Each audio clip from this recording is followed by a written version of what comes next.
I've watched a bunch of videos and people on the different channels talking about this. And they say, well, it was a power loss, and that's why the airplane descended and crashed. Let me be specific with this. This was a loss of lift. It could have been caused by a power loss. So that's theory number one, is that they lost power on both engines. That caused the loss of lift. The airplane stopped flying. It started flying at one point. It was flying normally as the nose lifted off. Before they raised the gear, the airplane lost lift and stopped flying. So what would have caused that? Well, if both engines failed, it was just one of two things. Either they ran through a flock of birds and basically destroyed both engines at once. The reason I don't think that's a likely theory is we don't see any birds in the picture. It would have had to be a lot of birds to foul out both engines, and we don't see any indications coming out of the back of the engine that that happened. You'd see flames, you'd see sparks, you'd see something as those engines were kind of coming apart. It's smoke at a minimum, so you don't see any of that stuff. It looks as though the engines are intact and they're running. They could have both flamed out because of fuel contamination. Now, that's the one thing that both engines would have in common, is the fuel. The problem with that theory, at least in my opinion, is that as they pushed up the power to go down the runway, they would have had the indications of a sputtering engine if the fuel had been contaminated. There's no indication that they did. They roll down the runway, and I'll show you that video in a minute. They rotate at the normal speed. They take a nose up attitude, which is really normal for that airplane at that speed.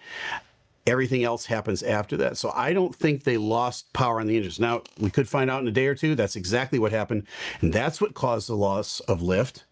But that's theory number one. Theory number two is that they took off without the flaps out. They took up with flaps up. The problem with that, and it would be indicative of the way the airplane kind of wallowed into the air and then came back down.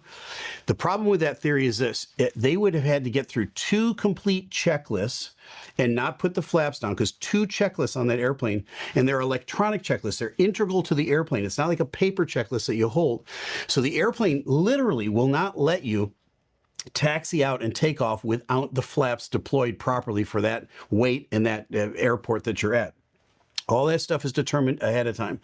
So they would have had to manually override both of those checklists, then for some unexplained reason take the runway.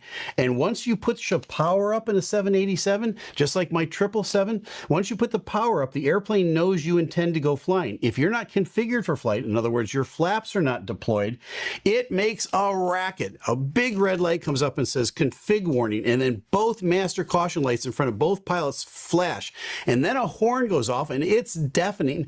It's inconceivable that they would have continued on with that takeoff roll with a configuration warning in front of them just to rotate and then flounder into the community off the end of the runway. So is it possible that that was what happened? It is possible.